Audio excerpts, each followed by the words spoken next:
आपने कभी सोचा है कि ये जो बड़ी बड़ी आर्ट गैलरीज होती हैं इसमें रईस लोग ही क्यों जाते हैं? रईस लोग ही क्यों आर्ट शॉपिंग करते हैं? यानी पेंटिंग्स हो गए, आर्टिफैक्ट्स हो गए, एंटीक्स हो गए, ये सब क्यों खरीदते हैं?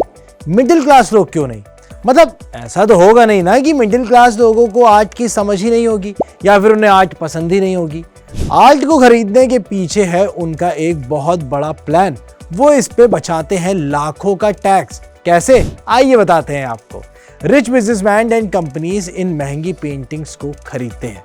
सबसे पहले तो आपको बता दें कि आर्ट मार्केट बहुत ही ज़्यादा कंसोलिडेटेड है, यानी काफ़ी लंबे टाइम से महंगे आर्ट्स को यूएस, यूके और हांगकांग में ही देखा गया है। अब आर्ट की कॉस्ट 2 फैक्टर्स पे डिपेंड करती है। सबसे पहले कि इसको बनाया किसने, यानी इस आर्ट का आर्टिस्ट कौन है। दूसरी, आर्ट ऑक्शन हाउसेस के ऊपर कि उन्होंने इसकी वैल्यू एड अप करके इसको मार्केट में बहुत वैल्यूएबल बना दिया हो। लेकिन क्या आपको पता है कि इन आर्ट एंड पेंटिंग्स को जब लोग खरीदते हैं तो उनका मेजर मोटिव आर्ट के लिए लव से ज्यादा उस पे बचने वाला टैक्स होता है। इतना ही नहीं, आपने मूवीज में भी देखा होगा कि जब कभी 2 कंट्रीज में वॉर शुरू होती है तो वहां के जो रिच स्टेटस वाले लोग हैं वो अपनी ज्वेलरीज एंड एंटीक्स को लेके देश छोड़ते हैं।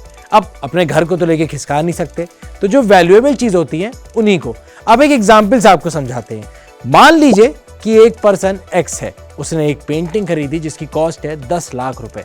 उस पेंटिंग को उन्होंने 3 से 4 साल अपने पास रखा और इसके बाद उन्होंने उसे मार्केट में डिस्प्ले रखा।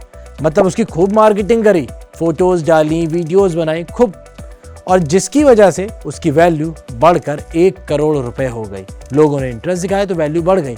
लेकिन मिस्टर एक्स ने उस पेंटिंग को बेचा नहीं, उसको अपने पास ही रखा और उसकी बढ़ी हुई वैल्यू के बाद भी उस पेंटिंग को ले जाकर एक चैरिटेबल ऑर्गेनाइजेशन को डोनेट कर दिया।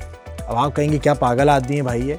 क्योंकि उस पेंटिंग की कॉस्ट अब 10 लाख नहीं 1 करोड़ हो चुकी थी।